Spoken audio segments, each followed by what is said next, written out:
Welcome to this explainer. Okay, today we are going to objectively break down one of the most highly polarized, complicated narratives playing out in global geopolitics right now, the military standoff in the Middle East. If you've been scrolling through the news lately, you've definitely seen some vastly different stories about what the United States military is actually doing in the region. Is it a noble rescue operation, or is it a calculated political provocation? Well, we're going to look strictly at the data, the official statements, and the regional reactions to figure out what is really going on. First things first, let's get our terms straight. You've probably heard people call it Operation Freedom, but the actual accurate term is Project Freedom. This is a May 2024 U.S. military initiative, and it is focused entirely on restoring navigation in the highly strategic Strait of Hormuz. The distinction in the name actually really matters because it sets the stage for exactly how this operation is being packaged and sold to the international community. To get a truly impartial view, we're taking a dual-lens approach. First, we'll examine the defensive American stance. Second, the Iranian and skeptic perspective. Third, the real danger of military escalation. And finally, we'll look at diplomatic solutions and what the future holds. Now, this right here brilliantly illustrates the core conflict we're unpacking today. On one side, you have the stated U.S. objective, securing freedom of navigation and pulling off a humanitarian rescue. But on the other side, you have the skeptic interpretation, that this is really just applying geopolitical pressure and creating a pretext for wider military escalation. So is this a mission to secure global trade and save lives, or is it a tactical maneuver in a much bigger, high-stakes geopolitical chess match? All right, let's dive into part one, the defensive American stance, securing the strait. The U.S. administration is heavily framing Project Freedom as a massive humanitarian gesture. And the absolute core of their argument rests on one staggering number, 23,000. That's the approximate number of commercial seafarers who are literally trapped in the region, completely unable to safely navigate out because of the ongoing blockades and the extreme volatility on the water. And what's really wild is the global scale of this problem. Those 23,000 trapped seafarers, they hail from 87 different countries. By highlighting this number, the U.S. administration is effectively saying, look, this isn't just an isolated American problem, it's an international crisis. They are presenting Project Freedom as a completely necessary response to a situation that is impacting dozens of sovereign nations. So how are they actually executing this? Well, the stated goals are highly specific. The U.S. wants to reopen the Strait of Hormuz and physically guide these stranded merchant vessels to safety. And to really emphasize the non-aggressive nature of all this, officials like Secretary of State Marco Rubio and leaders over at the Pentagon have been explicit that the mission operates under restricted rules of engagement. Basically, U.S. forces are under strict orders to fire only if they are fired upon first. It's also super crucial to notice how carefully the administration is managing the branding here. They are deliberately, and I mean very deliberately, distancing Project Freedom from Operation Epic Fury, which was a prior, explicitly offensive phase of the conflict. By drawing a hard line between the two, the U.S. is fighting tooth and nail to maintain that humanitarian label and assure the world that this is strictly a defensive escort service. Moving on to part two, the Iranian and skeptic perspective, a pretext for conflict? Let's flip the lens for a second, because Iranian Foreign Minister Abbas Araqi completely rejected the U.S. framing. In fact, he publicly demonstrated his diplomatic resistance by explicitly renaming the initiative Project Deadlock. He outright labeled the mission a political provocation and warns that any U.S. interference in the Strait of Hormuz would be viewed by Iran as a direct violation of existing ceasefire frameworks. To Iran, this isn't a rescue at all. It's an intrusion. And a lot of geopolitical analysts actually agree with that skepticism.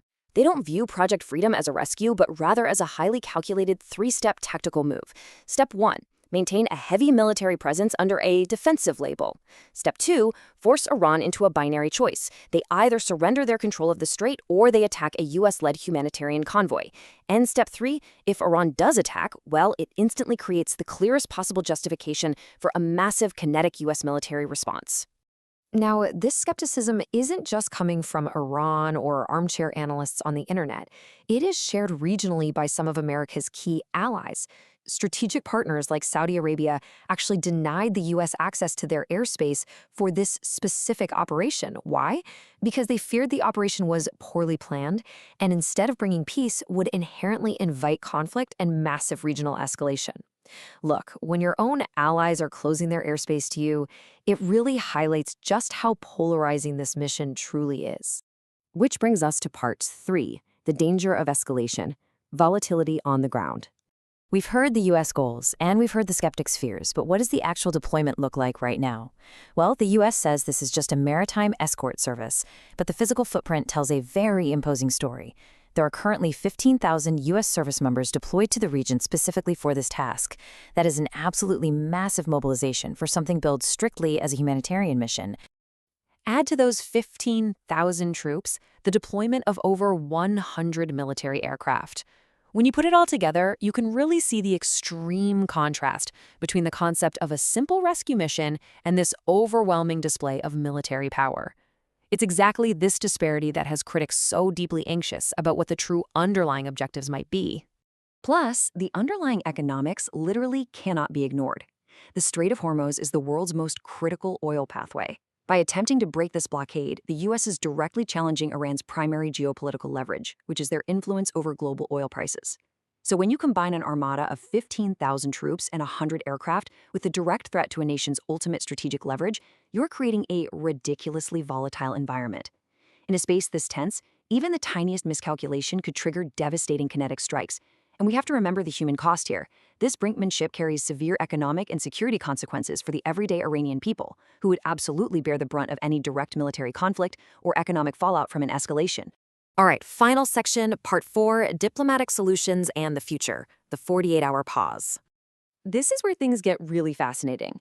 Despite that massive buildup and those sky-high tensions, the situation on the ground took a sudden turn.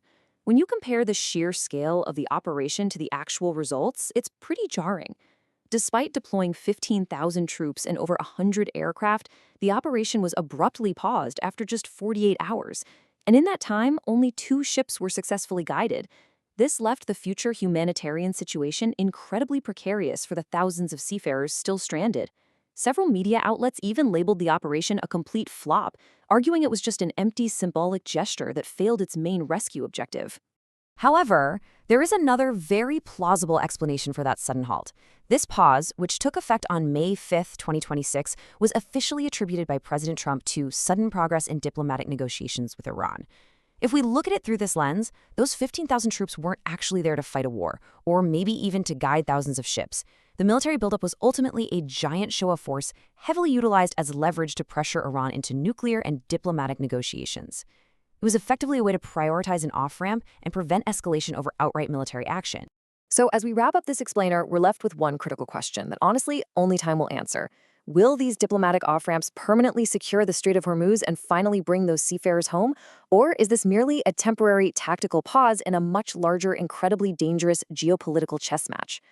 Understanding both the stated intentions and the very real regional fears is the only way we can make sense of what comes next. Thanks so much for joining me for this deep dive into the data, and definitely keep an eye on the Strait.